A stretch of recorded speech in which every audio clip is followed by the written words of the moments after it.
మన తెలంగాణలో మొట్టమొదటి ఫ్యాక్టరీ అవుట్లెట్ మన ముకుంద జ్యువెలర్స్ లో లైట్ వెయిట్ ఆభరణాలు కలెక్షన్స్ ఎన్నెన్నో అన్ని జ్యువెలరీస్ పై VA కేవలం 2-12% మాత్రమే. విచ్చేయండి ముకుంద జ్యువెలర్స్. తెలంగాణలో గ్రామ పంచాయతీ ఎన్నికల హడావుడి మొదలైంది. సింబల్ లేనప్పటికీ తమ మద్దతుదారులను గెలిపించుకోవడంపై ప్రధాన పార్టీలు దృష్టి పెట్టాయి. అందులో భాగంగానే కేంద్ర హోంశాఖ సహాయ మంత్రి బండి సంజయ్ తన పార్లమెంటు పరిధిలో బీజేపీ నేతలను గెలిపించుకునేందుకు పక్కా ప్లాన్తో ముందుకు వెళ్తున్నారు. ఇంతకీ గ్రామాల్లో కమలం వికసించేందుకు ఆయన రచిస్తున్న వ్యూహాలేంటి? అవి ఏమాత్రం ఫలితం చూపించబోతున్నాయి? ఉమ్మడి కరీంనగర్ జిల్లా.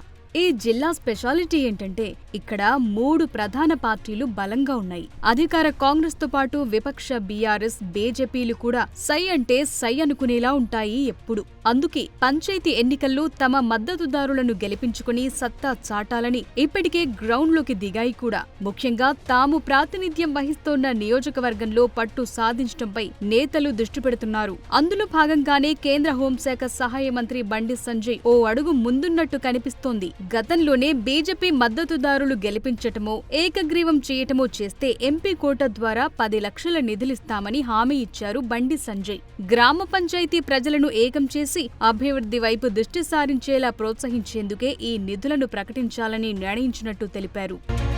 ఇలా ప్రకటనలు చేసి ఊరుకోకుండా బూత్ లెవెల్ సమావేశాలను నిర్వహిస్తున్నారు బండి సంజయ్. హుజరాబాద్ లో గ్రామ పంచాయతీ ఎన్నికల కోసమే బూత్ లెవెల్ సమావేశం కూడా ఏర్పాటు చేశారు. ఈ సమావేశానికి కరీంనగర్ పార్లమెంటు పరిధిలోని బూత్ లెవెల్ అధ్యక్షులు, కార్యదర్శులు హాజరయ్యారు. అంతేకాకుండా కేంద్ర ప్రభుత్వం నుంచి వచ్చే నిధులతోనే పంచాయతీల అభివృద్ధి జరిగిందనే అంశాన్ని ప్రజల్లోకి తీసుకెళ్లటంపై ఫోకస్ పెట్టాలని నేతలకు దిశానిర్దేశం చేశారు బండి సంజయ్. తమ మద్దతుదారులను గెలిపిస్తే మరిన్ని నిధులు తీసుకొస్తామని హామీ ఇస్తున్నారు. స్థానిక సంస్థల్లో ఎక్కువ మంది విజయం సాధిస్తే వచ్చే అసెంబ్లీ ఎన్నికలపైన ప్రభావం ఉంటుందనేది ఆయన ఆలోచనగా కనిపిస్తోంది. మొత్తానికి గ్రామ పంచాయతీ ఎన్నికలను అత్యంత సీరియస్ గా తీసుకున్నారు బండి సంజయ్.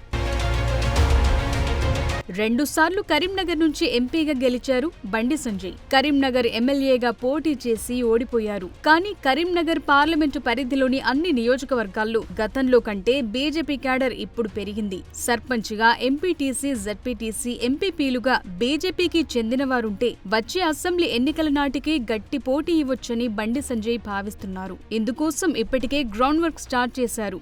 నాయకులతో వరుస సమావేశాలు నిర్వహిస్తున్నారు. ఈసారి ఖచ్చితంగా గెలవాలని కార్యకర్తలకు సూచిస్తున్నారు.